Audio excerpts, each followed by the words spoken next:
میرے پیاروں، جس غوث کی محفل میں آپ اور ہم حاضر آئے ہیں، اور جس غوث پاک کی محفل ہم اور آپ لوگ سجا رہے ہیں، اور جس کو سننے کے لیے ہماری ماں بہنیں آ رہی ہیں، تو غوث پاک کی زندگی کا یہ واقعہ بھی ملاحظہ کریں کہ غوث پاک کی والدہ ماجدہ بھی کیا ماں تھی، اور غوث پاک کی جب والدہ ایسی ہوتی ہیں تو تب جا کر کے غوث پاک جیسی اولاد پیدا ہوا کرتی ہے۔ میرے عزیزوں، میرے پیاروں، ہمارے بچے ہوا کرتے ہیں کہ جن کو مدرسے میں پڑھنے کے لیے بھیجا جائے تو بچوں کو کئی مہینے بسم اللہ پڑھنے میں گزر جاتے ہیں، بچوں کو بسم اللہ یاد کرنے میں کئی مہینے گزر جاتے ہیں، بچوں کو الف با تا سا یاد کرنے میں کئی مہینے گزر جاتے ہیں۔ لیکن میرے عزیزوں، میرے پیاروں، یہ سرکار غوث پاک ہیں کہ جب آپ اس لائق ہوئے کہ آپ کو مدرسے میں بھیجا جائے، آپ کو پڑھنے کے لیے مدرسے میں استاذ کے پاس بھیجا جائے، تو سرکار غوث پاک قرآن پاک کی تعلیم لینے کے لیے، قرآن پاک پڑھنے کے لیے جب استاد کے پاس پہنچتے ہیں تو سرکار غوث پاک کے استاد ہیں۔ اور دیکھیے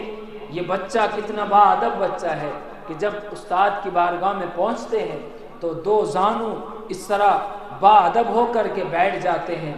استاد کہتے ہیں کہ بیٹا پڑھو بسم اللہ، بیٹا کہو بسم اللہ، بسم اللہ الرحمن الرحیم۔ تو میرے عزیزوں، میرے پیاروں، استاد نے تو کہا کہ بیٹا پڑھو بسم اللہ الرحمن الرحیم،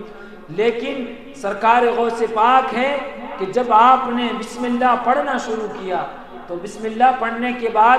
آپ نے پھر الحمد شریف پڑھنا شروع کر دیا، اس کے بعد آپ نے پورا پارہ پڑھ دیا۔ اسی طرح آپ نے ایک پارہ نہیں، دو پارے نہیں، 13 پارے نہیں، بلکہ آپ نے 18 پارے پڑھ کر کے اپنے استاد کو سنا دیا۔ تو یہ غوث پاک رضی اللہ تعالی عنہ ہے۔ تو کسی شاعر نے کیا خوب کہا تھا کہ اے ماں تو بھی غوث کی ماں کی طرح تلاوت کرنا، غوث کی ماں کی طرح تو بھی تلاوت کرنا، پیٹ کا بچہ تیرا حافظ قرآن ہوگا،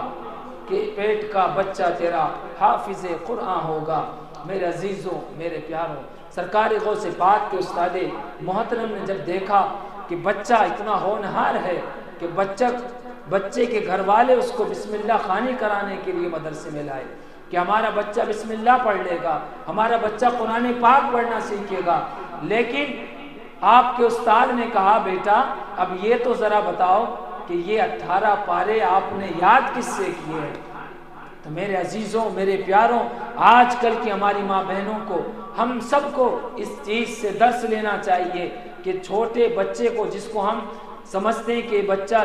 ابھی کوئی شعور نہیں رکھتا، یہ بچہ ہمارا ابھی کچھ نہیں سیکھ سکتا، لیکن میرے عزیزوں، میرے پیاروں، یاد رکھو کہ بچے کی عمر پیدا ہونے کے بعد سے 12 سال تک کی عمر یہی تربیت کی عمر ہے کہ بچے کے سامنے جس طرح تم بولو گے اسی طرح تمہارا بچہ بڑا ہونے کے بعد تمہارے سامنے پیش آئے گا۔ اگر بچے کے سامنے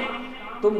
زور سے گفتگو کرو گے تو تمہارا بچہ کل بڑا ہو کر کے وہ بھی تمہارے سامنے زور سے بولا کرے گا۔ تو میرے عزیزوں، میرے پیاروں، غوث پاک رضی اللہ تعالی عنہ سے آپ کے استاد محترم نے پوچھا کہ بیٹا ذرا یہ تو بتاؤ کہ آپ نے یہ 18 پارے کہاں سے یاد کیے؟ تو غوث پاک رضی اللہ عنہ نے فرمایا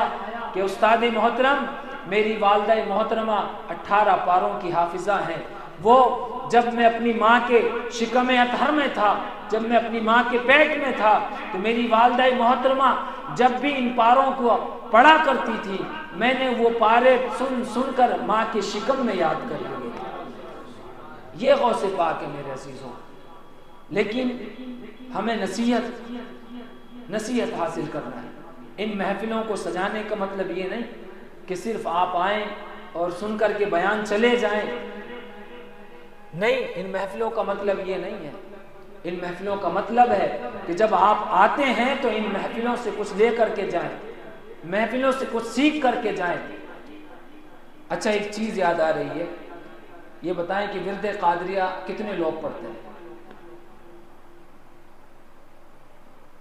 ورد قادریہ جن لوگوں کو بتایا تھا کتنے لوگ پڑھتے ہیں؟ کیا ہماری ماں بہنیں پڑھتی ہیں؟ ماں بہنوں کی طرف سے تو آواز آ رہی ہے، لیکن ہمارے یہاں سے آواز نہیں آ رہی، صرف ایک ہاتھ اٹھ رہا ہے بس، فیضان صاحب کا۔ اب بتائیے، ہم نے اتنا عظیم تحفہ دیا، اور وہ بھی غوث پاک کے بیٹے کے ذریعے سے ہمیں وہ تحفہ ملا، لیکن ہم کبھی بھی جو چیز فری میں مفت میں ملتی ہے نا، کہتے ہیں نا جو تعلیم فری میں مل جائے نا تو لوگ اس کی قدر نہیں کرتے۔ لوگ آج کل قدر کس کی کرتے ہیں؟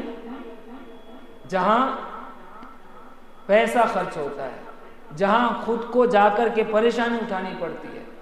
جہاں اسکول والے 4 مرتبہ بلاتے ہیں تو آپ کو جانا پڑتا ہے، تو آپ اس چیز کی قدر کرتے ہیں، لیکن جو چیز فری میں مفت میں مل جائے اس چیز کی ہم لوگ قدر نہیں کرتے۔ اب غوث پاک کے لاڈلے نے کہا تھا کہ جو ورد قادریہ پڑھے گا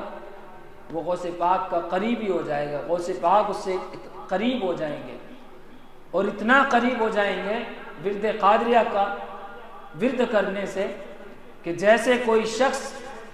اپنے موبائل سے نمبر ڈائل کر کے فون لگاتا ہے، تو یعنی یہ نمبر ڈائل کرنا اس کا وظیفہ کرنا ہوگا، غوث پاک کو پکارنا ہوگا، اور جیسے ہی وہ غوث پاک کو پکارے گا تو غوث پاک فوراً جیسے سامنے والے کے پاس فون گیا اس نے آپ کا فون ریسیو کیا اور آپ سے بات کرنا شروع کی، اس طرح غوث پاک آپ کی مدد فرمائیں گے۔ تو غوث پاک کا آپ کو ایک عظیم تحفہ دیا تھا۔ دیکھو، علماء کا